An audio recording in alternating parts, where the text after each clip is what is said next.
มีเจริญศรีขอให้ร่ำรวยทุกท่านทุกคนครับเจริญสุขเจริญพรญาติโยมเทวดาผู้เจริญทั้งหลาย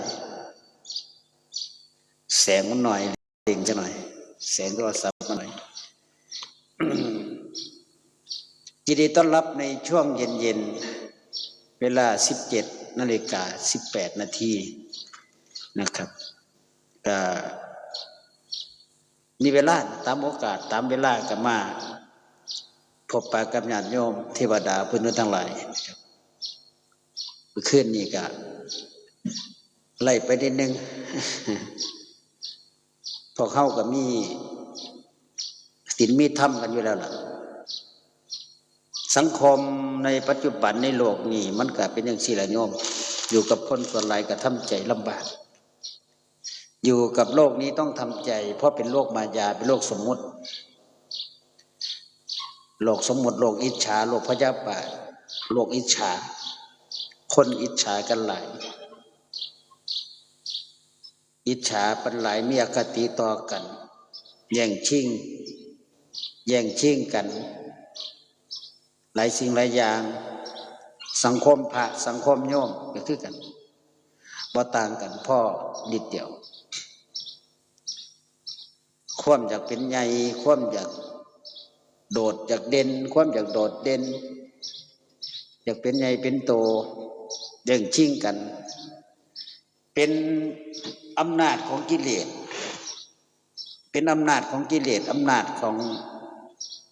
ความอยากของตัณหา มันเป็นอย่างสั้น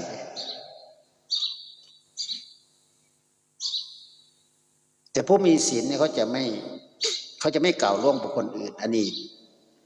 ผู้ใดฟังอาตมาผู้ใดไปกล่าวล่วงผู้ใดแต่ว่าบอกว่าคนสังเกตเบิ่งนะสังเกตสังคมทุกวันนี้มันเป็นแบบสังคมเห็นแก่ใดเห็นแต่ประโยชน์ส่วนตนหลายประโยชน์ส่วนร่วมบ่ค่อยมีการสร้างประโยชน์ส่วนร่วมบ่ค่อยมี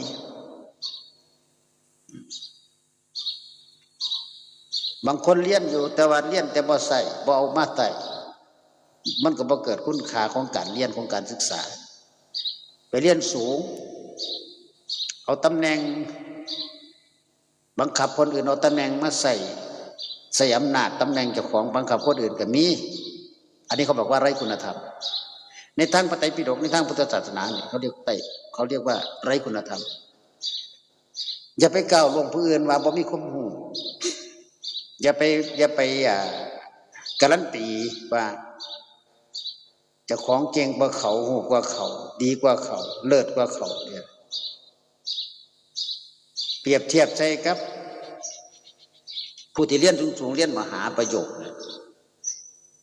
แต่เรียนแล้วมีความรู้ไหมมีความรู้แล้วเอามาสอนมีธรรมะไหม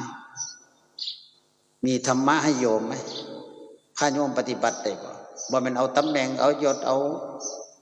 ประโยชน์มาคุ้มผู้อื่นคุ้มพระอื่นบ่ได้เด้เขามีความรู้หลายกว่านั้นบ่จำเป็นต้องไปเรียนต้องประโยชน์คบรู้ได้ในประโยชน์แต่บ้านเฮาผู้เฒ่าผู้แก่ตาสีตาสาผู้โหดเจ้าเรียนเจ้าเว้าให้โยมฟังสู่ป .4 บ่ได้เนี่ยป .4 นี่เขาศึกษาเขาเรียนเขาอาจจะรู้กว่าการเรียนมหาเนี่ยเรียนได้เรียนเพื่อรู้แล้วต้องออกมาปฏิบัติต้องออกมาขจัดแต่ว่าบ่แม่นได้ตำแหน่งแล้วต้องมีกิเลสพอมีตำแหน่งมียศสูงคนศรัทธาประสาทะเดี๋ยวใสก็สิเอาแต่เงินให้คนไปศรัทธาคนไปกราบไหว้เพื่อที่ได้เงินสักการะสุดท้ายศึกครับสุดท้ายศึกเพราะว่าเพิ่นเรียนเป็นมหาคนกับศรัทธาคนกับจังซั่นที่มีเงินสะสมทรัพย์เอาไปเอามาตกอยู่ในภวังค์ของกิเลสบัดนี้ก็ซิกจ่อยเห็นบ่หลวงพ่อคุณก็บ่ได้เป็นมหาหลวงพ่อพุทธทาสภิกขุก็บ่ได้เป็นมหาเพิ่นก็อยู่ได้เพิ่นก็ยังมีธรรมะแจกแจงธรรมะให้ญาติโยมฟังได้เห็นบ่ไม่จำเป็นต้องไปเป็นมหาอาตมาก็บ่ได้เป็นมหาอาตมาเรียนแค่ประโยค2พอรู้ภาษาบาลีอ่านออกเขียนได้แปลยกศัพท์ได้เห็นบ่ไปเรียนสูงเรียนนึงเอาแค่รู้แปลยกศัพท์แปลด้วยอัด แปลด้วยพยัญชนะ แปลบางคตเป็นไทยแปลไทยเป็นบางคตนี่สำนีกับพ่อแล้วเห็นบ่สอนญาติสอนโยมได้ศึกษาไปเรียนไปนี่ธรรมบทจากหนังสือธรรมบทในพระไตรปิฎกนี่ก็ยกมาจากบาลีไปละบาลีสูตรของบาลีเบิดเป็นธรรมบทเป็นนิทานธรรมบทเรื่องนั้นเรื่องนี้เวลาไปแสดงธรรมเวลาไปเทศต้องยกเอาธรรมบทนิทานชาดกต่างๆเนี่ยมาสอนโยมมาบอกให้โยมฟังเห็นปะอยากให้มหาทั้งหลายเป็นอย่างสั้นการไปเรียนการศึกษาจังใดเรียนประโยค1ประโยค2ประโยค3ประโยค4จนประโยค9นี่ไล่ลำดับของการเรียนประโยคนี่มาว่าโยมฟังแล้วโยมจะได้เข้าใจว่าการเรียนมันยากซำใดมันตื่นดึกลูกเช้าทันใดแล้วมันได้มาได้จังใดพัดยศประโยค9สวดสิได้มาเดี๋ยวมันผ่านอุปสรรคมาอย่างเนี้ยแล้วจำธรรมบทในจักเรื่องในเรื่องธรรมบทนี่ได้จักเรื่อง100เรื่องพันเรื่องเนี่ยเอามาบอกโยมฟังมันเป็นธรรมบทหมดเลยเรื่องเกี่ยวกับอุทุกภัยเขายากมากแพงเรื่องคนตาบอดเรื่องเศรษฐีเรื่องในหลายเรื่องธรรมบทนี่ในมหานี่หลายเรียนมหานี่อาตมาไปศึกษาคือกันแต่ว่าเรียนมีแต่ธรรมบทมาสอนโยมหมดเลยยกชาดกยก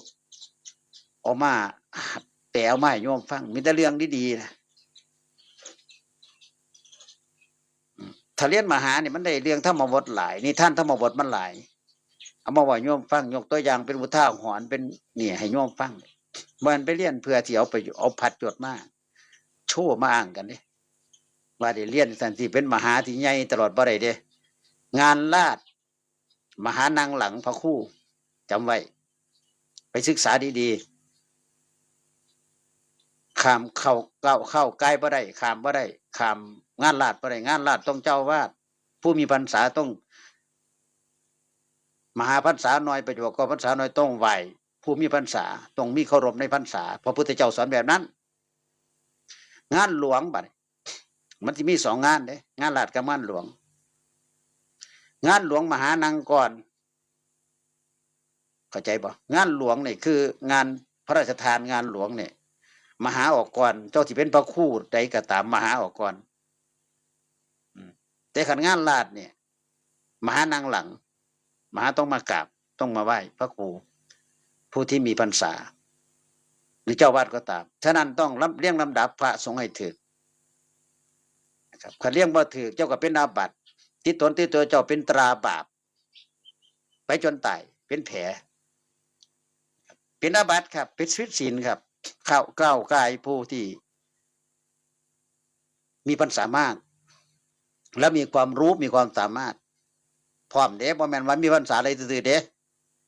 ต้องมีความสามารถมีความรู้พร้อมเด้รู้ธรรม8ประการพร้อมสอนญาติสอนโยมได้พร้อมให้ธรรมะโยมไม่พร้อมรู้จักศีลพร้อมอันใดผิดใดถูกพร้อมพุ่นเด้บ่แม่นมาที่พอตัวไปเตพรรษาแล้วบ่มีความรู้ต้องเป็นผู้นำได้ให้สังคมยอมรับได้สังคมทั่วไปยอมรับได้เนี่ยคนก็เลยบ่ยอมรับกันเพราะหยังติพอเรียนสูงมีตำแหน่งสูงแล้วบ่มีความรู้เขาก็เลยบ่สังคมบ่ยอมรับสังคมพาเด้มันสังคมโยมบ่รู้ดอกจักผู้ใดแก่จักผู้ใดอ่อนจักผู้ใดเก่งจักผู้ใดหยังบ่ฮู้ดอกแต่พระเฮานี่มาควบคุมกันเองมายกระดับตัวเองน่ะหลงตัวเองน่ะบางคนหลงตัวเองลงมาจากของเรียนสูงอย่างแต่ที่มาควบคุมพระที่บ่ได้เรียนคือเพิ่นน่ะเพิ่นสิเอาบรรทัดฐานเพิ่นสิมาควบคุมเขาบ่ได้ผิดหลักพระธรรมวินัยเห็นบ่มันก้าวล่วงสิทธิมันก้าวล่วงคนอื่นก็ได้ติในพระไตรปิฎกก็สอนคือกันในพุทธพจน์ในพุทธวจนะของพุทธเจ้าก็สอนคือกันเจ้าที่เจ๋งเจ้าที่รู้ปานใดก็ตามถ้าเขาก็สังคมแล้วจะต้องเป็นคนโง่ล่ะบัดนี้มันต้องมีฟ้ายังมีเหนือฟ้ายังมีฟ้าเห็นบ่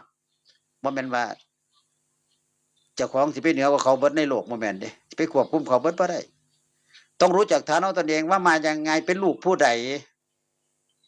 ต้องรู้เจ้าของพิจารณาเจ้าของว่าเจ้าของเป็นไผมาจากไสต้องรู้จักนี่สิ่งเนี่ยคือเข้าใกล้บ่ได้ข้ามกันบ่ได้มันข้ามปือมันจะเป็นแผลติดตนเจ้าของไปมันบ่เจริญในถ้ำดอกพวกที่เรียนสูงๆได้กันบ่รู้จักตัวนี้ก็บ่เจริญบ่เจริญต้องมีความอ่อนน้อมมาอย่าไปหลงตัวเองอย่าไปถือมาดใหญ่มาดโตบางรูปแขนประค่ำทอกำปั้นอย่างเป็นเจเจียอาจารย์ทำตัวเป็นยกกล้ามยกแขนเป็นเจเจียอาจารย์พ่อปันหัวได้นะเหตุพ่อปันเจ้าของนี่เป็นคนวิเศษเราไปแขนเหตุหยังรูปประคำพระเขาให้แขนรูปประคำแขนผ่ามันไม่ใช่สมณะแล้วทยานตายนะประคำก็มีไว้อะไรมีไว้ให้ภาวนาบริกรรมนับเพื่อหลงเพื่อลืมใส่ยามไว้ก็ได้บางรูปบางองค์แขนประค่ำแขนหอดพระแขนหอดปลักกิกแขนเหตุหยังอาตมาว่ามีพระแขนพระเป็นพระยังย่านตายอยู่ขันย่านตายก็ไม่ต้องบวชนี่คือยังหลงในวัตถุหลงในสิ่งพวกนี้สิ่งอนามาตตัวนี้ยังงมงายยังไปสอนคนอื่นอยู่มันสอนบ่ได้พวกที่แขนประค่ำพวกที่แขนพระแขนบาลัดเค้กจะมาสอนเลยไปสอนโยมบ่ได้เด้ตัวเองยังบ่หมดกิเลสยังย่านตายอยู่ผู้เป็นพระต้องไม่กลัวตายต้องไม่กลัวมรณภาพเอาชีวิตเป็นเดิมพันกล้าสู้กับปลาทรงปลาซ่ากล้าสู้กับทุกสิ่งทุกอย่างมึงจะมาแบบใดม่านหัวขนหรือม่านหัวขนมาเลยต้องมั่นใจเจ้าของต้องมั่นใจเจ้าของต้องรู้ว่าตัวเองเตือนตัวเองด้วยศีลได้หรือไม่พูดเด้พุทธเจ้าสอนขันเจ้าพระหูจักโตเจ้าของอยู่ตายเลยเซ็ตบักกองดองค่อยว่าพวกนี้หลงเจ้าของว่าเจ้าของเก่งรู้แต่บ่ใส่ความสามารถบ่ใส่ความรู้นั่นมันก็บ่เกิดประโยชน์พัดยศเอาตำแหน่งมาอ้างกันมันอ้างได้ซื่อๆแต่ว่าความรู้ความสามารถมันบ่มีมันก็เบิดประโยชน์เบิดคุณธรรมเบิดไร้คุณธรรมมันต้องใช้ความสามารถด้วยประกอบกันนำเรียนได้มาตื้อๆได้ตำแหน่งมาตื้อแต่บ่มีองค์ประกอบมันก็คือเก่ามันก็สิมีความหมายหยังเห็นบ่อาตมาบอกเลยว่าเรียนเพื่ออะไรเพื่อรู้อาตมาก็เรียนกันปริญญาตรีเนี่ยศึกษาปริญญาตรีพวกนี้ก็ถามมาไปเรียนเพื่ออย่างหลวงพ่อมีโยมถามอาตมาตอบไปเรียนเพื่อรู้โยมเรียนเพื่อรู้หู้ไว้ดีกว่าบ่หู้พระไตรปิฎกทุนี่เรียนเพื่อรู้มันเป็นจังสี่วินัยเป็นจังสี่ปฏิบัติเป็นจังสี่เรียนเพื่อรู้แล้วเฮามาประกอบเฮาประยุกต์ใช้กับชีวิตประจำวันเรียนเพื่อละเพื่อรู้แล้วก็ละหมู่ว่าสิ่งนี้บ่ดีเฮาก็ละเฮาก็เว้นมันก็เป็นสิ่งที่เห็นบ่มันก็อยู่ได้อยู่ด้วยความสันโดษพุทธเจ้าสอนอย่างเดียวพาเฮานี่บ่ให้หลงบ่ให้ยึดติดในยศถาบรรดาศักดิ์โลกธรรม8มีหยังแน่ลาภเสื่อมลาภยศเสื่อมยศเห็นบ่มันเลียนไปมันก็เห็นตัวนี้มันเห็นพระไตรลักษณ์อนิจจังทุกขังอนัตตามันเห็นพระไตรลักษณ์มันก็บ่อยากได้ตัวบัดกิเลสก็บ่มีตัวเพิ่นพวกเจ้าเรียนไปมีตำแหน่งเปิบสร้างแข่งกันสร้างนั่นสร้างนี่ขึ้นมาก็มีแต่กิเลสมีแต่เฮ็ดให้เจ้าของเป็นทุกข์ เอาเงินมาโอนเงินมาบริจาคเงินมาก็หลายต่อหลายบัดนี้ก็พักไว้เก็บไว้เจ้าของเพื่อเจ้าของสุขคนอื่นทุกข์อันนี้เห็นบ่มันเป็นการเลี่ยไล่เฮ็ดให้เจ้าของทุกข์เรียนมาตื่อๆเป็นฮอดมหาประโยค7ประโยค8ประโยค9แต่ที่ต่างศรัทธาให้คนไปกราบไปสักการะเป็นมหาความรู้หลายจังซั่นจังซี่คนไปศรัทธาเกิดสะสมทรัพย์สิจ้อยสุดท้ายเห็นบ่เสียดายเงินคนเฮาไปทานมันบ่ได้สอนให้คนละเลยตัวนี้สอนให้คนหลงในกิเลสหลงตัวเองเห็นบ่มันจังมีเรื่องธรรมบทขึ้นมามหาแดงคนลืมตัวเขาสอนบ่คือบ่ไปเรียนคือบ่ไปศึกษาเรื่องนี้เนี่ยอาตมาเทศมานี่มหาแดงเนี่ยมันเป็นจังไดเรื่องมหาแดงเห็นบ่เป็นลูกตาสีตาสาไปบวชไปเรียนอยู่ในเมืองกรุงเมืองนี่มีคนทรงได้เป็นมหาเราลืมพ่อลืมแม่ลืมพี่ลืมน้องย่างมาดย่างอยู่ฟ้าพุ่นเบิดอยู่เทิงฟ้าพุ่นบ่เบิ่งฐานะเจ้าของมาจากไส เอ้ยมันต้องเบิ่งฐานะเจ้าของน้ำบางอย่างเหยียบย่ำดินฉี่โค่นนี่กินปลาแดกขี้ล่าอยู่บ้านเฮาเนี่ยมันต้องเบิ่งน้ำเป็นพระระดับใดก็ตามคันลืมศาสตร์ลืมคุณมันบ่เจริญดอกไปอยู่ไสก็ตกต่ำเบิดพุทธเจ้าสอนได้มาอาตมาบ่แม่นอาตมาเว้าเด้พุทธเจ้าคัมภีร์ของพุทธเจ้าสอนมาจังซั่นบุคคลที่ไม่รู้จักกาลเทศะไม่รู้จักปน้อมถ่อมตนมันไม่เจริญไม่มีคุณธรรมธรรมก็บ่มีศีลก็บ่มีมันจะไปใส่ยังไงปราบม่านก็บ่ได้สู่กับม่านก็บ่ได้เอาความรู้ไปสู่มันสู่บ่ได้ดอกขันเจ้าบ่มีมนต์สู่พาหลวงพ่อหลวงตาอยู่วัดไปนั่งสมาธิสวดมนต์ไหวพาแห่งตาขังกันพูดกันผีกันปีศาจกันปอบกันยังได้เบิดบ่มีโรคบ่มีภัยเบียดเบียนคนมีศีลจะปราศจากโรคจำไว้คนที่ปฏิบัติดีรักษาศีลดีปราศจากโรคภัยไม่มีโรคภัยเบียดเบียนไม่มีเพศภัยอาภัพเกิดขึ้นตั้งอยู่ในความสันโดษมักน้อยบ่ได้มักมากบ่ได้แจ้งแย่งชิงดีชิงเด่นกับไผบ่ได้เดือดร้อนเห็นบ่ได้ปฏิภาณผู้นั้นผู้นี้เด้บ่ได้ว่าผู้นั้นดีผู้นี้บ่ดีบ่ได้ว่าคนมีศีลเขาจะบ่ได้ว่าจังซั่นเห็นบ่พุทธเจ้าสอนแบบนั้น มีคำถามคำหนึ่งครับออกมาเป็นอย่างเทวดานี่เพราะถ้าตายไปแล้วปรารถนาจะเกิดเป็นมนุษย์หรือบ่ว่าซั่นคำถามเขาถามว่าเคยได้ยินว่าเทวดานี่ย่ำตายไปแล้วกับปรารถนาเกิดเป็นมนุษย์แม่นอีหลีบ่พอมนุษย์เฮาตายแล้วกับปรารถนาสิเป็นเทวดากันทั้งนั้นแต่ว่าเทวดาเมื่อเบิดบุญแล้วเป็นอย่างเทวดาจังค่อยสิปรารถนามาเป็นมนุษย์เอาเห็นบ่มันคำถามมันย้อนกลับไปกลับมาอาตมาจะบอกฟังเห็นบ่คนตายอยากเป็นเทวดาเทวดาตายแล้วอยากมาเป็นมนุษย์เห็นบ่คันบ่ฟังสิฮู้บ่ล่ะคันบ่ฟังพระเพิ่นเว้าเพิ่นนี่สิฮู้บ่ฮู้เหตุใดเทวดาจึงปรารถนาอยากสิเกิดมาเป็นมนุษย์มีคำตอบคลิปนี้ไล่นี่มีคำตอบ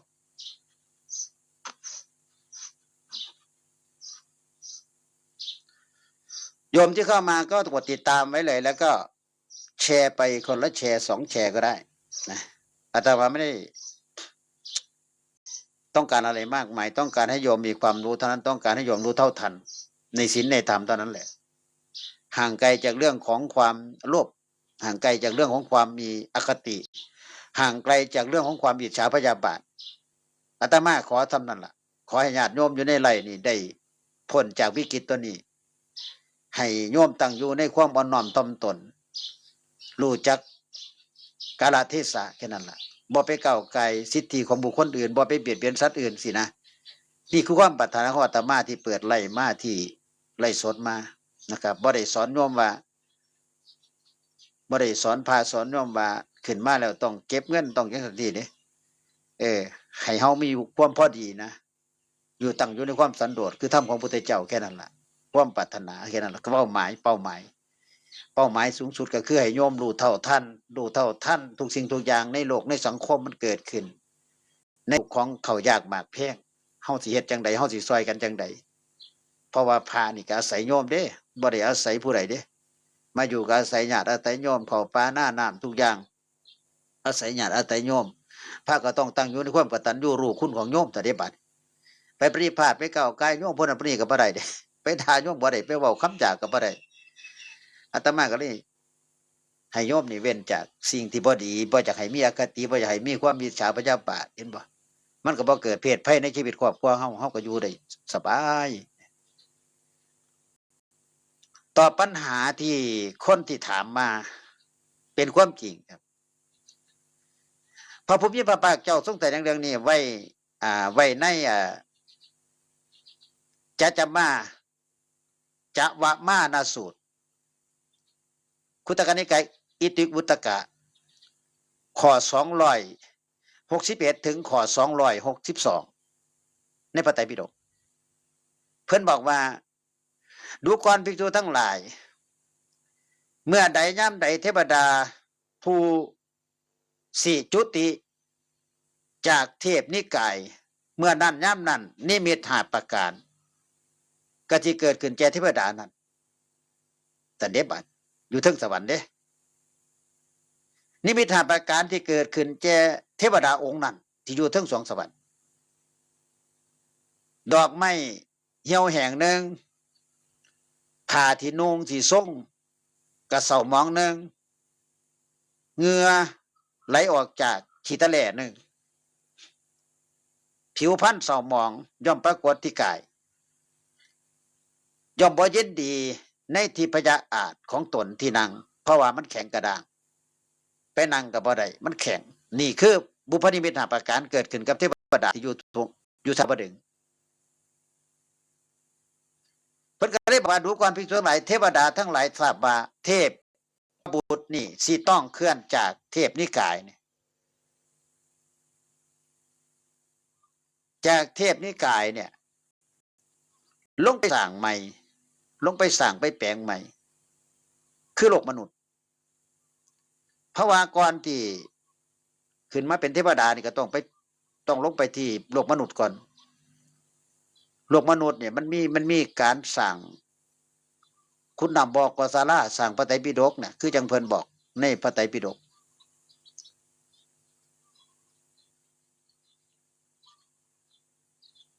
จังค่อยที่จะขึ้นมาเป็นเทวดาอีกแค่นึง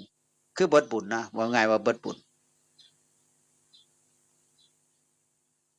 แต่พวกเฮาเวลาตายแล้วก็บอกว่าอีพ่ออีแม่เนี่ยตายแล้วไปเป็นเทวดาเด้อเป็นนางฟ้าเด้อแม่เด้อเป็นเทพบุตรเด้อพ่อเด้อพ่นเนี่ยเฮากับเฮาความปรารถนาเฮาว่าความอนุโมทนาเฮานะเฮาก็อยากให้พ่อแม่เฮาไปอยู่ภพภูมิที่ดีแต่สิ่งที่เฮาสิเฮ็ดก็คือว่าบุญกุศลที่เฮาจะต้องให้เพิ่นเนี่ยที่ต้องทำให้เพิ่นเนี่ยเฮาต้องตระหนักว่าในการให้การอุทิศส่วนกุศลผลบุญให้แม่ให้เปตชนก็คือผู้ที่ตายไปแล้วญาติพี่น้องปู่ย่าตาทวดปู่ย่าตายายบรรพบุรุษทั้งหลายเจ้ากรรมนายเวรเขาก็ต้องตระหนักในเรื่องการให้การทานพุทธเจ้าว่าการทานการให้การเสียสละให้น้อยให้หลายก็แล้วแต่ตามกำลังศรัทธาอุทิศให้กับพ่อแม่ก็คือให้กับผู้มีศีลนะครับแล้วเขาก็ต้องมีศีลนำเด้เขาก็ต้องรักษาศีลนำเห็นบ่เวลาไปเทศไปแสดงธรรมแต่ละวันเนี่ยโยมจะต้องรักษาศีลก่อนขันเฮาบ่มีศีลบริสุทธิ์มันก็สิบ่ถึงพ่อแม่เฮาเพิ่นก็เลยให้มีการรักสมาทานศีลงานใดก็ตามประเภทนี้ก็ตามงานหยังก็ตามงานศพงานหยังก็ตามที่อยู่ในบาทในซองเห็นบ่เวลาญาติโยมที่ทำบุญทำกุศลถวายทานถวายหยังก็ตามต้องมีศีลก่อนเห็นบ่เพิ่นเน้นถึงความบริสุทธิ์บริบูรณ์ด้วยศีลก่อนเด้บ่แม่นว่าหยังไปทานเลยเด้ไปให้เลยบ่ได้มันบ่คือให้กับสิ่งต่างๆขนาดโรงพยาบาลอนามัยเป็นผ้าป่าเป็นกฐินที่ไปทอดเอาเงินไปบำรุงอนามัยไปสร้างโรงเรียนก็ต้องนิมนต์พระผู้มีศีลไปหลับซะก่อนเห็นบ่ไปสมาทานศีลซะก่อนเงินเป็นแสนเป็นล้านเป็นหมื่นเห็นบ่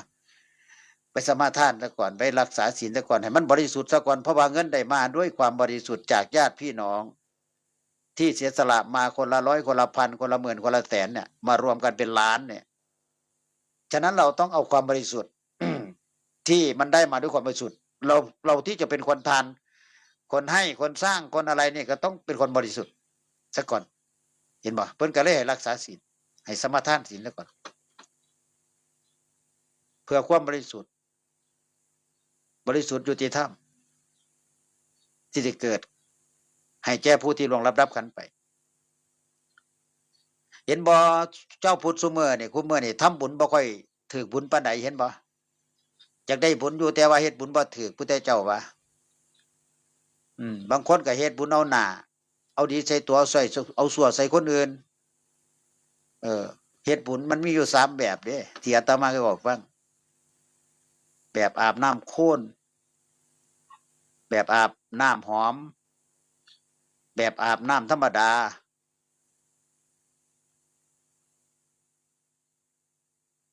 เห็นบ่เจ้าภาพบางเจ้าภาพเพชรบุญกฐินเนี่ย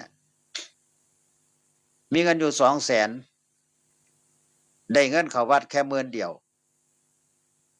นั่นเห็นบ่เฮ็ดบุญแบบใดได้เงินเข้าวัดแค่10,000เดียวจะรู้ว่าวัดเพิ่นสร้างยังบ่รู้หรอกแต่ว่าได้เงินเข้าวัดแค่10,000เดียวไปถามหลวงพ่อเจ้าคณะอำเภอว่าหลวงพ่อเจ้าคณะอำเภอว่าให้ฟังว่าบุญกฐินมีเงินหลายปานใดหลวงพ่อประเดชพระคุณหลวงพ่ออำเภอเนี่ยที่อาตมานิมนต์อาตมาไปเทศน์ถามว่าได้เงินเข้าวัดหลายปานใด10,000เดียวว่าซั่นมีเงิน200,000เจ้าภาพมีเงิน200,000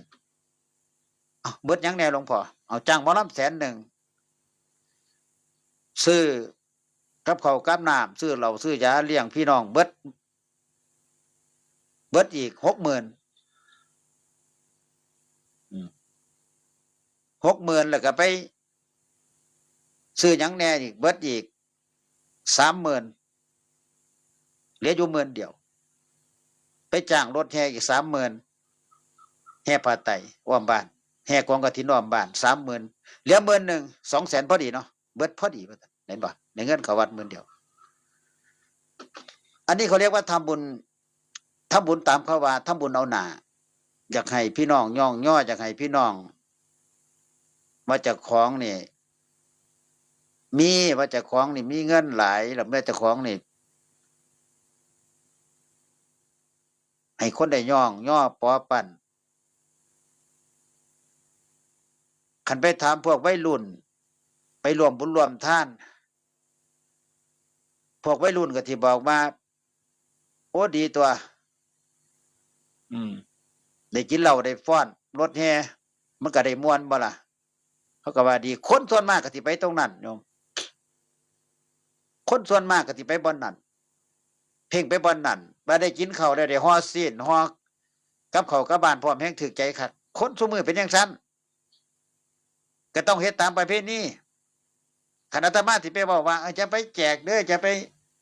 เฮ็ดฟุ่มเฟือยเด้อสิก็ผิดเจ้าภาพเด้ผิดใจเจ้าภาพก็ได้เว้าบ่ได้ก็เลยไปตามบักหอยลอยตามคาดนะตามสร้างล่ะสร้างขี้ก็ขี้น้ำสร้างล่ะ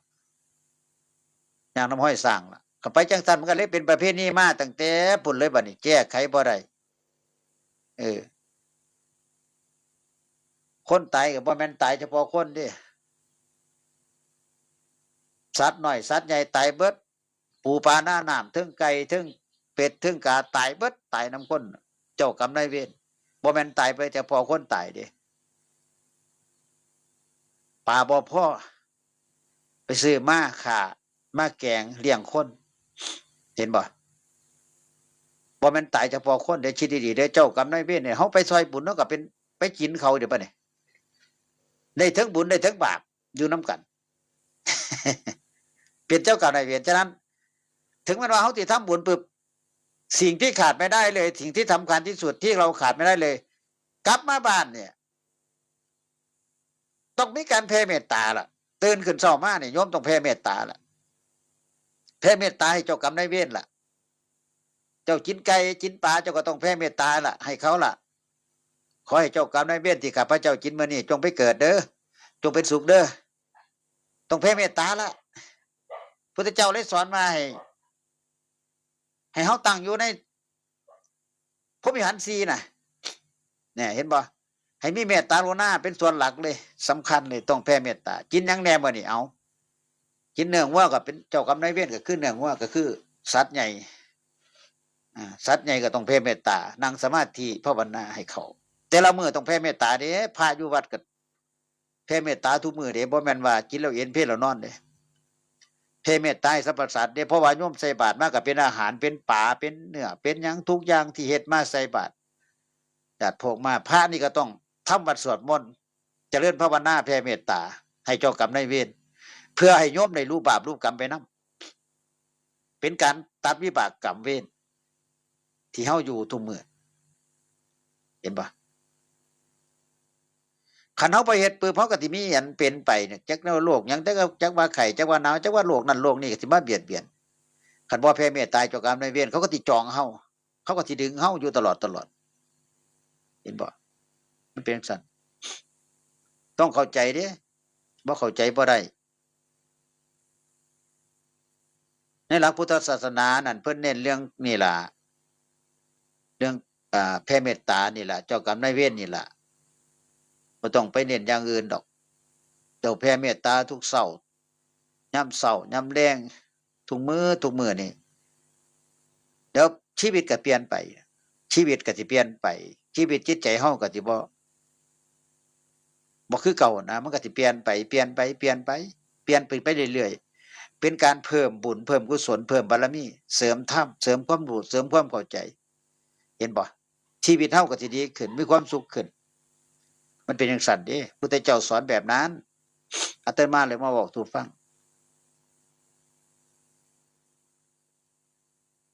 สิ่งที่เราจะทำก็คือเนี่ย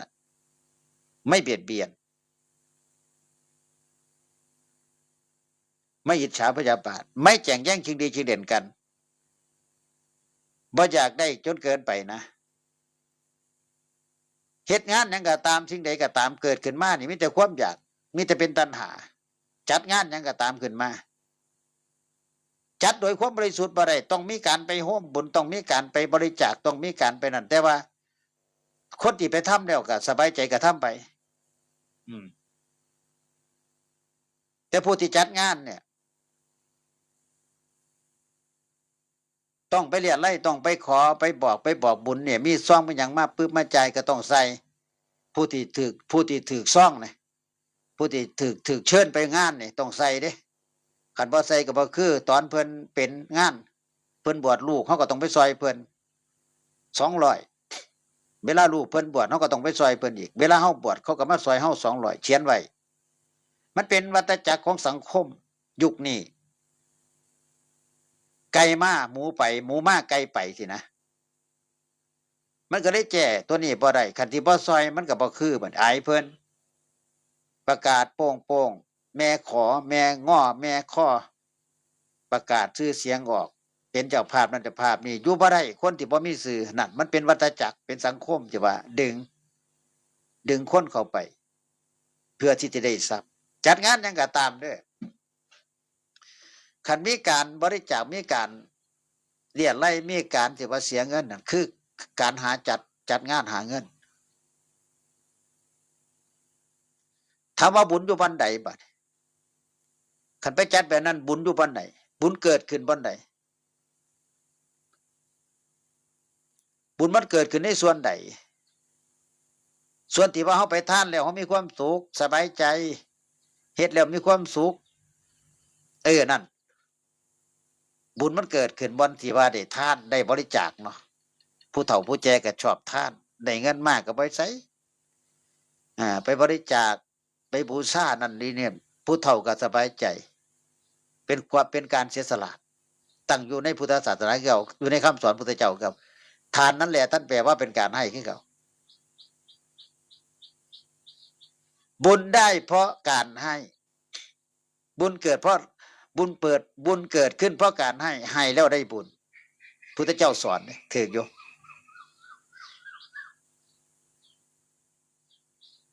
บุญมีเพราะรักษาศีลดีบุญได้เพราะการให้ทานแต่ว่าคนที่จัดงานนี่ต้องพร้อมเด้อย่าไปหวังมากบางคนนี่จัดงานบ่มีเงินแต่หวังน้ำบ่อหนาเอาไปเอามามันก็ขาดทุนเห็นบ่มันก็บ่มีเงินที่ใส่ฉะนั้นจัดงานหวังน้ำบ่อหนานี่เห็นแล้วเพื่อนสาธมิกเพื่อนของอาตมานี่จัดงานหวังน้ำบ่อหนาจัดงานแบบว่าใส่ซ่องไปเลยจ่ายซ่องไปเลยแล้วเขาใส่มาจังค่อยได้หักค่านั้นค่านี้สุดท้ายติดลบเลยเป็นถูกฉะนั้นพุทธเจ้าสอนบอกว่าถ้าเราไม่พร้อมเราไม่ต้องทำนะงานอะไรก็ตามงานไหนก็ตามถ้ามีเงินเป็นหลักล้านเนี่ยจ้างหมอลำจ้างมโหรสพต่างๆมาเฉลิมฉลองในงานวัดนั้นต้องมีความพร้อมถึงที่มีความพร้อมแต่เขาก็หารายได้คือเขาก็หาเงินคือเขาคนเข้ามาทำบุญบูชาผ้าไตรบูชาดอกไม้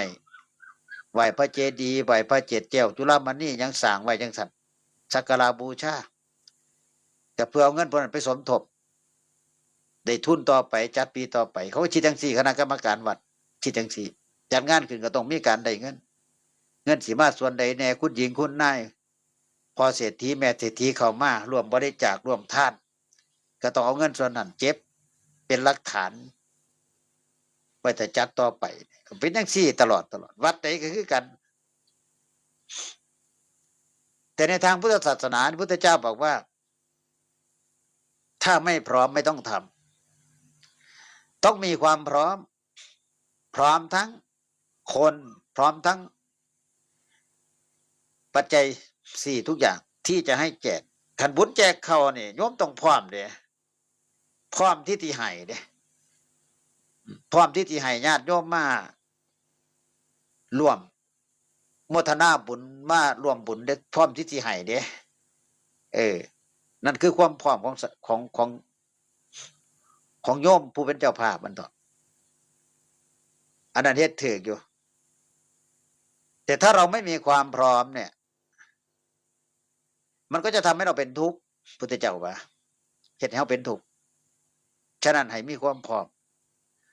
อมที่แจกพร้อมที่ทานพร้อมที่บริจาคพร้อมที่ให้กับคนทุกข์คนยากคนอนาถาทุกอย่างนั่นจังสิได้บุญเกิดแต่ถ้ามีคนไปบอกว่าอย่าให้อย่าทานอย่าบริจาคอันนี้ก็ที่ผิดใจกับเจ้าภาพตั้งใจศรัทธาที่ให้ที่ทานแล้วไปบอกเขาว่าอย่าทานอย่าให้ก็ผิดอีกเด้จังลูกเศรษฐีไปบอกคนทั้งหลายบ่อยใส่บาตรพุทธเจ้าพระพุทธเจ้าก็ได้สอนบนนั้นเลยได้ดวงตาเห็นธรรม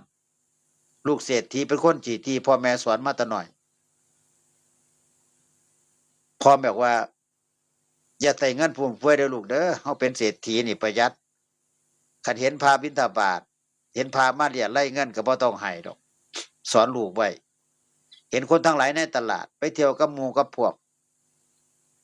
เห็นคนทั้งหลายในตลาดบริจาคเอาเงินถวายพระหรือว่าใส่ข้าวใส่น้ำถวายพระลูกเศรษฐีคนนี้ก็จำคำพ่อไว้ว่าพ่อเศรษฐีนี่เป็นคนขี้สอนลูกก็ไปบอกคนในตลาดว่าอย่าไปท่านว่าท่านพวกนี้ขี้ข้านว่าท่านพวกหัวโล้นถือกับโปเล็กยางมานี่ขี้ข้านว่าท่านว่าพุทธเจ้าตื่นขึ้นเช้ามาย่ำใดย่างขอแต่เข่าแต่น้ำไปกินบ่เฮ็ดเปียกเฮ็ดงานว่าท่านไปให้เฮ็ดหยังเสียประโยชน์มันไปบอกคนในตลาดลูกเศรษฐี ไปห้ามเขาก็เชื่อเลยป่ะนี่คนทั้งหลายก็เชื่อลูกเศรษฐีเด้พระพุทธเจ้าบิณฑบาตมากก็บ่ได้ข้าวแล้วบ่ได้อาหารไปเสียลูกเศรษฐีกะย่านคนรวยเนาะมีอำนาจเนาะเขารวยเขามีเงินเนาะมีไผปฏิบัติญาณอำนาจพระเจ้าอำนาจคนรวยอำนาจเงินก็บ่ใส่บาทอยู่ประมาณเดือนนึงบ่ล่ะคนในตลาดว่าเสียลูกเศรษฐีแม่นบ่คิดหน้าคิดหลังบุญสิเกิดจังได๋เมื่อหลังพุทธเจ้ามาบิณฑบาตก็พาโน่นอีกไปพ่อลูกเศรษฐีอีกไปห้ามเขาอีกบ่ให้เขาใส่บาตรอีกพุทธเจ้าก็บอกว่าถ้าเธอไม่ให้เธอก็จะไม่มีผู้ให้เทศให้คำเดียวน่ะเทศให้ลูกเศรษฐีฟังลูกเศรษฐีได้ดวงตาเห็นธรรมเลยปึ๊บแม่นบ่ว่าท่านลูกเศรษฐีสงสัยมีข้อสงสัยอยู่วิจิกิจฉาเกิดขึ้นนะลังเลสงสัยอยู่แม่นบ่ผมรวยอยู่แล้วนะผู้ขารวยอยู่แล้วบ่จำเป็นต้องให้ดอกเพราะว่ารวยมาแต่เกิดพุทธเจ้าก็ได้ว่าถ้าคิดแบบนั้นก็แล้วแต่เธอนะอันนี้ก็ตามกำลังศรัทธาของเขาที่ใส่เขาที่ทำเธอจะไปห้ามเขาเลยวันหนึ่งเธอจะรู้เองพอลูกเศรษฐีตายไปปุ๊บถึงอายุไขเกิดมาเป็นนายลูกคนจนเกิดเป็นลูกคนจนบ่เคยให้ทานบ่เคยให้อหย่างจักเที่ยตอนที่เป็นคนอยู่น่ะพอตายแล้วก็ไปเกิดในนรกพุ่นล่ะเกิ กิดได้ไม่กี่หรอกบ่มีคนให้บ่มีคนซอยเหลือตกน้ำก็บ่มีคนซอยบัดนี้พอเบิดจากกรรมจากนรกแล้วก็มาเกิดเป็นมนุษย์อีกมาเกิดเป็นโลกคนจนคนจันทานย้อนบ่เคยทำบุญทำกุศลเมื่อหนึ่งก็มีพระอินทร์ท่านเนี่ยแปลงเป็นคนรวยแปลงเป็นคนแบบเป็นเศรษฐีวันเถาะเอาท่องใส่เกวียนเดินไปประกาศหาคนที่เคยให้ท่านตั้งแต่ขั้งพุทธกาลตั้งแต่ก่อนน่ะผู้ใดรักษาศีลดีผู้ใดรักษาศีลดีนี่ก็เลยเอาท่องแทงนี่แหละใส่เกวียนแล้วเดินเล่ถามหาคนว่าผู้ใดเคยให้เนี่ยให้มารับท่องว่าสันให้มารับท่องคำเด้อคนละแทงละแทงเหมือนเขามาแจกท่องในตลาดคนในตลาดพ่อค้าแม่ขายกันเลี้ยงแถวกันก็มีนายคุ้มมีนายด่านล่ะ เป็นคนตรวจตาว่าถามเบิ่งว่า ไผที่เคยให้ท่านเนี่ยค่อยสิได้เห็นดิตรวจเบิ่งบัตรประชาชนคนนี่แต่ขาดศาสตร์ก่อนนี่เคยให้ท่านบ่เขาก็ตรวจไปตรวจมาผู้ใดเคยให้ท่านจังค่อยแจกทองเด้ผู้ละแทงย่างก็ไปเป็นแถวได้ท่องผู้ละแทงก็รวยเด้เป็นเศรษฐีเบิดเด้คนน่ะคนเคยให้มาถึงลูกเศรษฐีบาดที่เกิดมาเป็นคนจนพอบอกว่ามึงคือบ่ไปรับท่องน้ำเขานายผู้คุมว่าบ่ให้เข้าไปพอว่าเอาไม่เป็นหยังล่ะผมบ่เคยให้ท่านแต่ศาสตร์ปางก่อนเขาได้พักผมบอกมาก็เลยระลึกศาสตร์ได้ว่าแต่ศาสตร์ก่อนผมบ่เคยให้ทานบ่เคยใส่บาตรบ่เคยทำบุญกับพุทธเจ้าพอมาศาสตร์นี่เขามาแจกทองคำผมเลยบ่ได้น้องเขาอีพอโอ้ยจะแม่นมึงสัวนะว่าซั่นว่าฉันมึงก็จนต่อไปต่อมาเนี่ยลูกคนจนลูกเศรษฐีไม่เป็นคนจนก็เลยเริ่มเฮ็ดจังได๋ผมจังสิได้ท่องน้ำเขาไปถามพระอินทร์ผู้เอาซองมาแจกเธอต้องรักษาศีลเธอต้องเป็นผู้ให้เฮ็ดการเฮ็ดงานมาเธอต้องพยายามให้พยายามท่านให้คนบริจาคเด้อก็ได้สอนบักนี้มันก็ได้ทำบาดนี่สำนึกได้สำนึกได้ก็เลยทำไปจนอยู่ไขตายไปแล้วไปเกิดเป็นเทวดาเป็นเทพบุตรเบิดจากกรรมเทวดาแล้วเบิดจากบุญเทวดาแล้วก็เลยเกิดเป็นมนุษย์เป็นลูกเศรษฐีเป็นลูกของสั่งทองคำเกิดมาเป็นลูกสั่งทองรวยกว่าเขาจากคนจนจากคนรวยเป็นคนจนจากคนจนเป็นคนรวยธรรมบทของพระพุทธเจ้าเนี่ยเพิ่นสอนเพิ่นให้มาสอนมาเว้าเนี่ยมันเป็นเรื่องจริงเป็นเรื่องจริงโยมพ่อโยมแม่ในขั้งพุทธกาลฉะนั้นการที่เราให้เนี่ยให้ยังก็ตามวัตถุสิ่งของที่เป็นวัตถุนามธก็ตามให้กับผู้มีศีลเราก็ต้องมีศีลเป็นสัตว์ต้องให้กับผู้มีศีลขันบ่ให้กับผู้มีศีลบ่ได้เด้ต้องเบิ่งกับผู้มีศีลศีลสุตตาธิคุณบ่แม่นว่าผู้ปฏิบัติชอบแต่ปฏิบัติซื่อๆบ่มีศีลก็มีเด้ทำท่าปฏิบัติเข่งขัดจังสั่นจังซี่เฮ็ดนั่นเฮ็ดนี่เพราะปฏิหอได้แต่คนมีความโลภมีกิเลสมีแต่ความอยากได้มันก็บ่มีศีลเจ้าที่ปฏิบัตินั่งสมาธิสวดมนต์ไหว้พระเบิดมื้อเบิดคืนปฏิบัติจนว่าหัวงอกแต่ความเจตละท่านไม่มี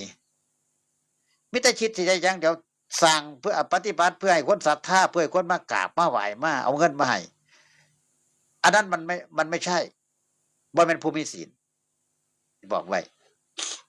บ่แม่นตราบใดที่ยังอยากได้บ่แม่นภูมิศีล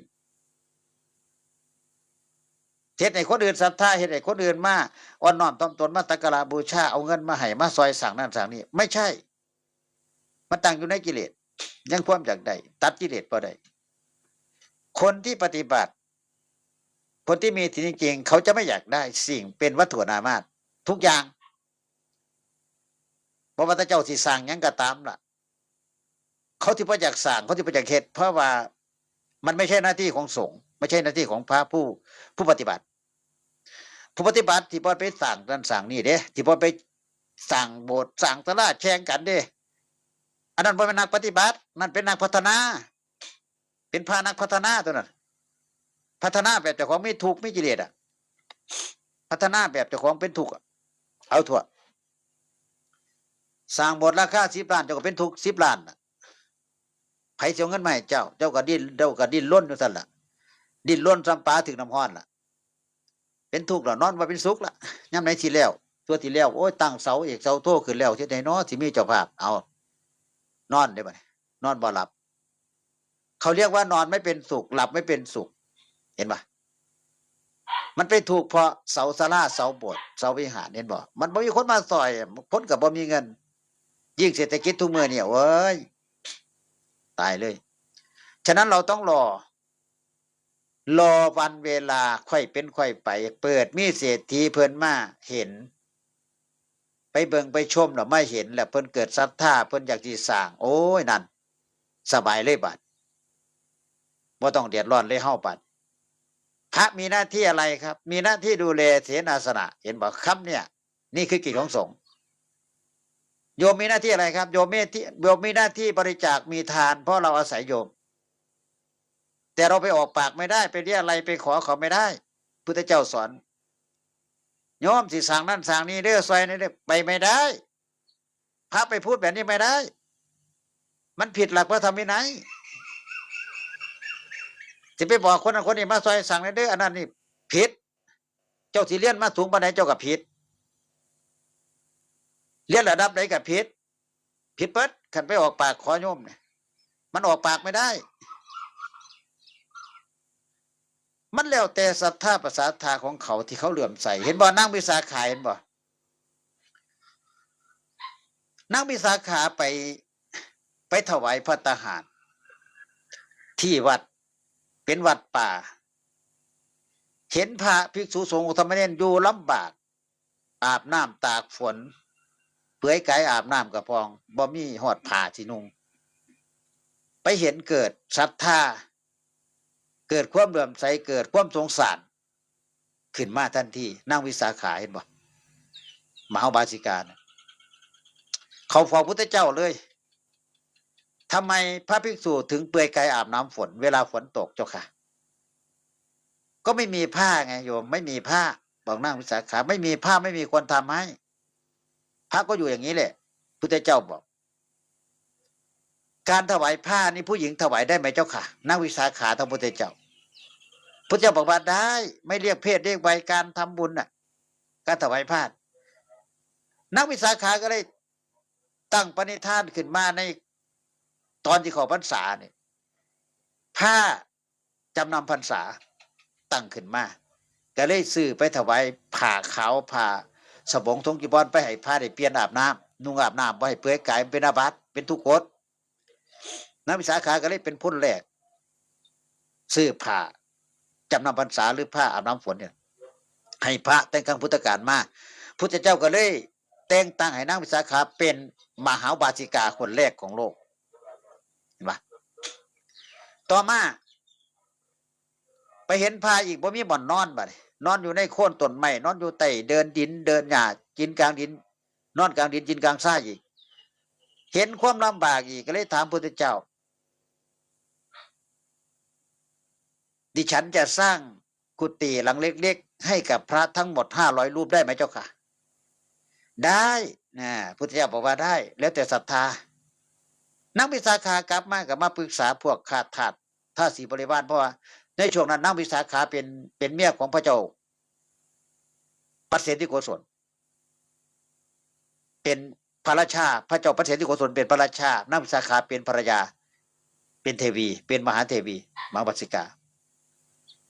ก็เลยปรึกษากับสามีก็แล้วแต่เธอว่าท่าน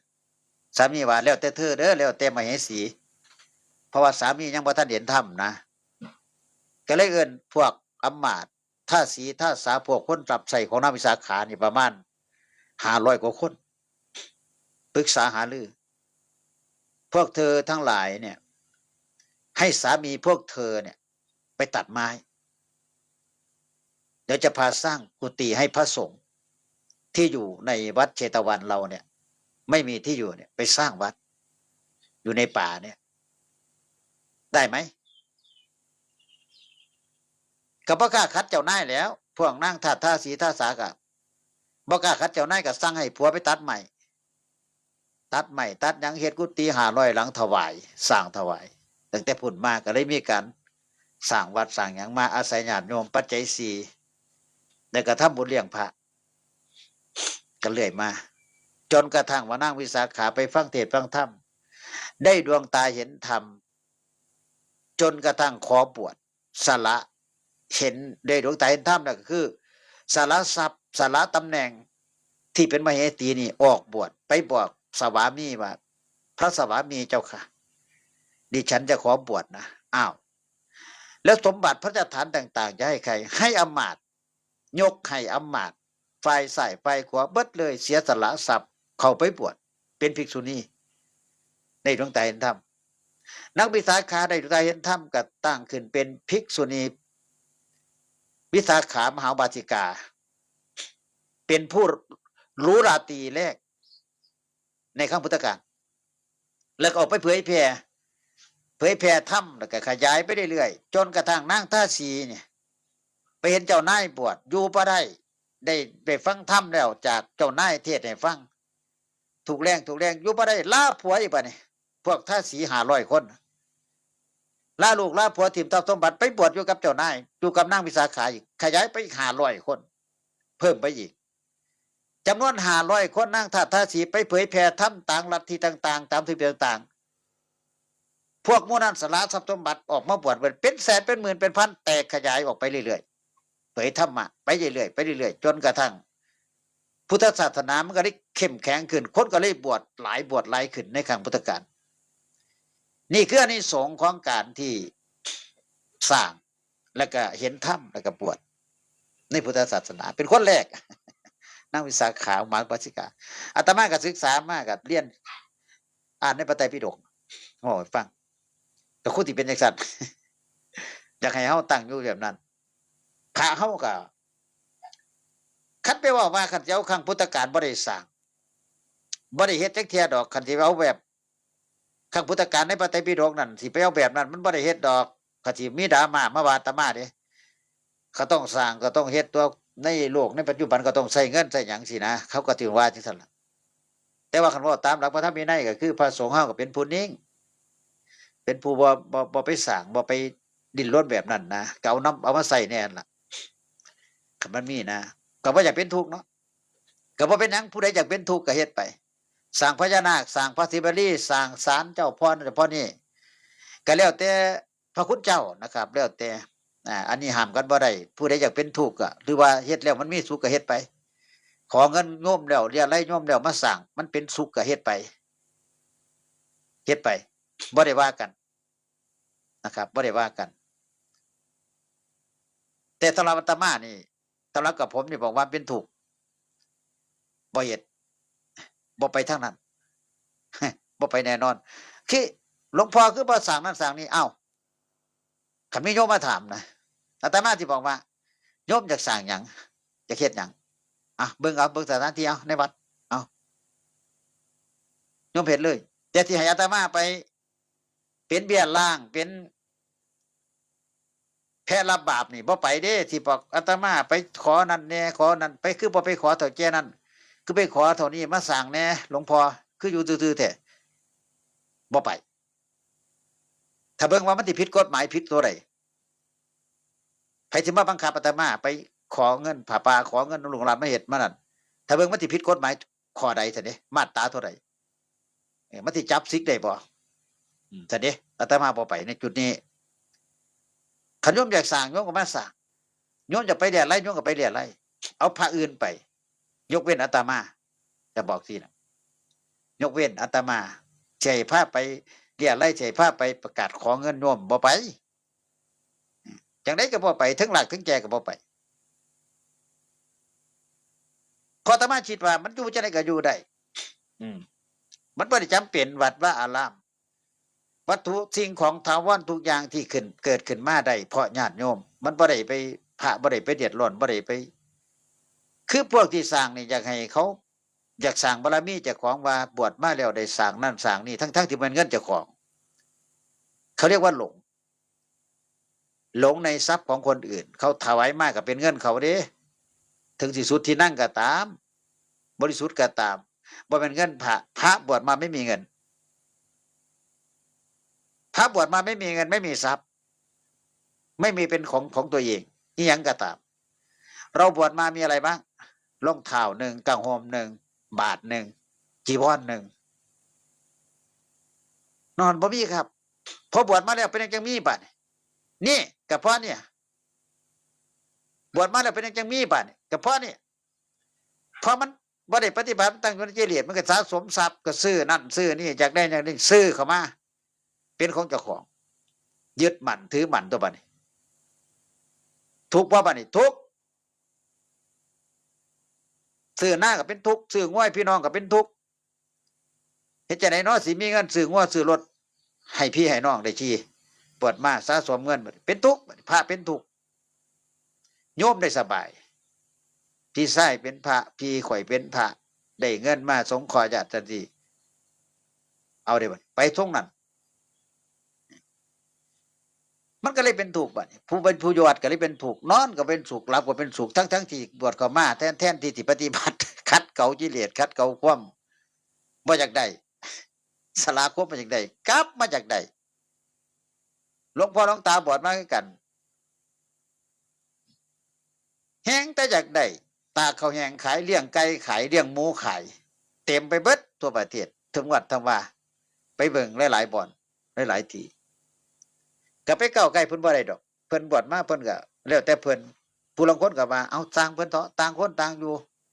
ก็แม่นแล้วบ่ทันถึงเวลากันถึงเวลาปุ๊บแล้วเจ้าที่ปฏิบัติ โอ้เอาเท่าเครือบ่ได้แล้วมัจจุกรรมมัจจุราชเขาสินำจองนำหนาวเจ้า3 มื้อดี4 มื้อไข่เบิดเงินน่ะขายไก่ก็บ่พอขายหมูก็บ่พอพระซ้ำบ่นำพี่น้องยากอีกขายไร่ขายนา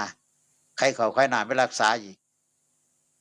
สุดท้ายคันบ่มีญาติพี่น้องมาเบิ่งให้ดีก็คือส่งเข้าโรงพยาบาลสงฆ์จบเลยมันมีที่ต้อนรับอยู่ไผก็ตามคันบ่มีเงินบ่มีทรัพย์ส่งบ่มีญาติพี่น้องบ่มามึงบ่ดูแลดอกคันบ่มีเงินบ่มีทรัพย์พระใดก็ตามส่งเข้าโรงพยาบาลสงฆ์เลยให้หมอเพิ่นดูแลเป็นที่บำบัดของพระโรงพยาบาลสงฆ์นั่นล่ะบ่มีญาติบ่มีเต็มเลยไปเบิ่งเถอะในโรงพยาบาลสงฆ์พระบ่มีญาติไปเบิ่งเห็นบ่ความเกี่ยวเนื่องความเกี่ยวพันมันไม่มีเพราะพระไม่สะสมทรัพย์เพราะพระไม่มีเงินไม่มีสิ่งที่จะได้ประโยชน์คนสิให้ทำความดีตรงๆบ่มีดอกคันบ่มีผลประโยชน์เขาบ่มาบ่ว่าแต่เจ้าที่เป็นพระเป็นหยังก็ตามเขาบ่ได้สนใจดอกคนทุกมื้อนี่ต้องการผลประโยชน์จากคนที่ไปดูแลเท่านั้นคนป่วยลูกหลานคันบ่มีประกันแน่ก็บ่อยากไปเบิ่งไปแลพระคือกันโยมคือกันบ่ต่างกันสังคมพระสังคมโยมเห็นบ่พระก็เลยย้านก็เลยสะสมทรัพย์ย้านป่วยย้านไข้ย้านบ่มีคนไปเบิ่งย้านบ่มีคนไปซอยแลเวลาตายแล้วส่งสกอกสการก็เลยเจ็บกันก็เลยสะสมกันนี่โยมอย่างธนาคารนี่เขาก็ทำประกันชีวิตนั่นประกันชีวิตนี่ลูกหลานคิดฮอดคิดนำก็เฮ็ดประกันให้ส่งประกันให้เวลามรณภาพเขาก็รับเขาก็มารับเอาในส่วนนั้นอันนั้นเป็นเรื่องวัฏจักรของโยมแล้วแต่ไผสิเฮ็ดสิทำเป็นจังซั่นต้องเป็นไปตามวาระจังซั่นแต่เรารู้ไว้นะเราไม่ได้ประมาทในความตายเราต้องรู้ไว้เตรียมตัวให้พร้อมที่จะตายเตรียมตัวให้พร้อมที่จะมรณภาพไม่ต้องไปยาก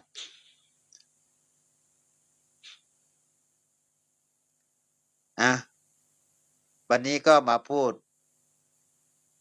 สัพเพเหระธรรมะตริบากรรมเวรให้ฟังเดี๋ยวคุณโยมก็ติดตามไปในช่วงประมาณ2 ทุ่มหรือ3 ทุ่มอาตมาก็เดี๋ยวภารกิจเนาะเดี๋ยวภารกิจก็สินำเรื่องของพระไตรปิฎกมาเว้าให้ฟังอรรถกถาพระวินัยมหาวิพังควนาภาค 1 เดี๋ยวสิมาบอกสู่ฟังเพราะว่าพาเหตุผิดวินัยหลายทำผิดวินัยหลายก็เลยเอาภาคที่หนึ่งมาบอกให้ฟังเรื่องวินัยของพระให้ฟังในช่วงประมาณ20:00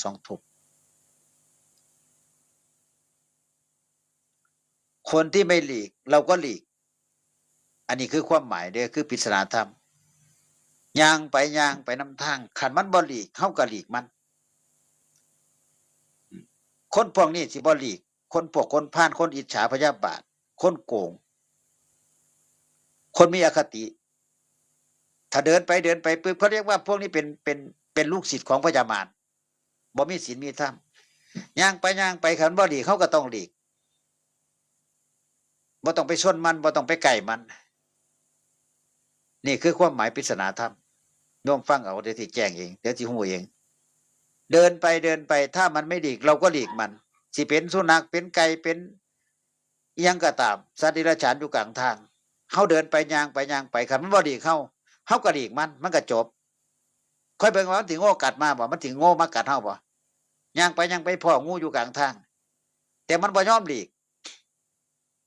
มันนอนขวางทางอยู่นี่เฮาสิเฮ็ดจังได๋จำเป็นเราจะต้องหลีกมันนี่เห็นบ่สัตว์มันมีพิษเด้เฮาต้องหลีกมันสิไปไล่มันบอกมันไปจากทางนี้บ่ไปดอกมันสิกัดเฮามันสิพึ่งคอเลยมันสิกัดเฮางูน่ะมันบ่ไปมันสิคิดในใจว่าบ่แม่นทางของเจ้าเด้ล่ะทางหลวงมันว่าเห็นบ่มันสิคิดจังซั่นแม้แต่คนคือกันย่างไปขวางทางมันบ่หลีกเด้บ่หลีกทางเด้ขอทางหน่อยบ่ทางเจ้าซื้อไปติมันว่าคนคือกันนี่ล่ะบ่แม่นทางเจ้าผู้เดียวล่ะทางหลวงว่าซั่นว่าฉะนั้นเราต้องหลีกสุดวิสัยหลีต้องหลีกหรือไม่ก็ต้องถอยหลังสินะประมาณนี้เห็นบ่นี่คือปริศนาธรรมให้ฟังคันคนหูในธรรมบ่ต้องมาถามมาออกมาเพื่อดอกโยมบ่ได้ถามบ่ต้องถามเพราะว่าอาตมาไล่มาตลอดไล่บางมื้อมีธุระก็ไล่เว้าธรรมะให้ฟังบ่ได้ออกมาเพื่อไขบ่ได้ออกมาเพื่อทำอะไรบ่ได้ออกมาเพื่อประชดประชังคนนั้นคนนี้บ่ได้ออกมาเพื่อมีอคติบ่ได้ออกมาเพื่อว่าคนนั้นคนนี้มีเป้าหมายในการให้ธรรมะให้เฮาอยู่ตั้งอยู่ในเมตตาตั้งอยู่ในความคือสอนคนที่มีอคติคือให้เฮาหลีกจากคนที่เป็นคนพาลนะถ้าคนพาลเนี่ยเขาสิบ่ได้เฮาสิบ่ได้ไปใกล้เดี๋ยวมันสิติดพาลไปนำนะคือเป้าหมายคือบ่ให้โยมงมงายบ่ให้โยมหลงในการสิ่งที่พุทธเจ้าเพิ่นห้ามทำความดีละเว้นความชั่วเห็นบ่แค่นั้นถ้าโยมสิเข้ามาในไร่อาตมาก็ต้องสาธุโมทนาสินะบุญบ่แม่นว่าเฮาสิเข้ามาว่าออกมาเพื่อไปถามจังซี่อาตมาก็ตอบว่าเพื่อให้ธรรมะเนี่ยเข้าใจไปบัดกราบนมัสการพระอาจารย์สาธุเจ้าค่ะเจริญพรคุณโยมคันมาจังซี่เพิ่นก็เข้ามาที่มันนมัสการมันก็เป็นสิ่งที่ดีอาตมาอนุโมทนาสาธุบุญให้โยมรวยเฮงๆปังๆทุกคนมีเงินพ้นหนี้พ้นสินมีเงินใช้หนี้ใช้สินกันทุกคนอย่าลำบากถ้าเราไปถามว่าออกมาเพื่ออะไรก็จะตอบว่าเพื่อให้ธรรมะเพื่อให้ความรู้กับญาติโยมก็สิตอบเขานั่นแหละเจ้ามีอันใดถามต่อก็ถามข้อยก็สิตอบไปตามข้อยตอบได้เปิดไล่มานี่เปิดช่องมานี่ปีกว่าๆนี่ก็มีคนปั่นหลายคนเด้เข้ามาปั่นแต่อาตมาบ่ได้สนดอกเจ้าสิปั่นแบบใดก็ปั่นมาเพราะว่าอาตมาบ่ได้ทำผิดสำหรับวันนี้ก็คงจะพอแค่นี้ก่อนโยมเดี๋ยวอาตมาก็จะไปส่งน้ำแล้วไปไหว้พระ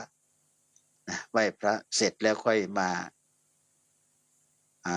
ค่อยมาฟังกันต่อ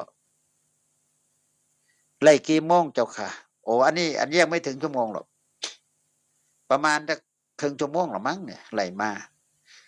ตอนที่ขึ้นไล่กับประมาณ20:00โยมก็ติดตามไว้ประมาณ20:00นี่เราจะมาพูดในเรื่องของอารัมภกถาในเรื่องของวินัยปิฎกภาค 1ของพระวินัยนะครับเดี๋ยวสิมาบอกในเรื่องของพระวินัยในประมาณ20:00 2 ทุ่มหรือว่า3 ทุ่มนี่แหละโยมเดี๋ยวตอนนี้อาตมาก็จะลงไลฟ์ไปก่อนไปส่งน้ำก่อนนะเดี๋ยวโยมก็กดติดตามไว้เด้อกดติดตามไว้ช่องมวลช่องอาตมามันสิมีเทั้งนิทานชาดกเทั้งนิทานธรรมบทต่างๆเนี่ยสินำมาไหว้ฟังเพื่อให้โยมได้รู้เด้ให้โยมได้รู้เท่าท่านศีลเท่าท่านธรรมนะเห็นบอกคนลางคนน่ะฮู้จักศีลแต่บ่มีศีลเห็นบ่ฮู้จักเงินแต่บ่มีเงินเนี่ยความหมายตัวนี้จะไปตีความหมายเอาเด้อโยมเด้อตีความหมายเอามีเงินแต่ใส่เงินบ่เป็นฮู้จักเงินแต่บ่มีเงินฮู้จักศีลแต่บ่มีศีลฮู้จักธรรมแต่บ่มีธรรมเห็นบ่มันสิแจ้งบ่เดี๋ยวฟังไปเรื่อยๆมันสิแจ้งเดี๋ยวสิอธิบายให้ฟังคนแบบใดคนฮู้ธรรมบ่มีธรรมคนแบบใดมีศีลมีศีลอยู่แต่บ่รู้จักศีลเห็นบ่ศีลคือหยังก็บ่รู้จักเห็นบ่คันบ่ฟังมันก็บ่ฮู้เด้ธรรมะมันต้องฟังสำหรับวันนี้ก็คงแค่นี้ก่อนขอเจริญพรขอบคุณทุกท่านทุกคนครับ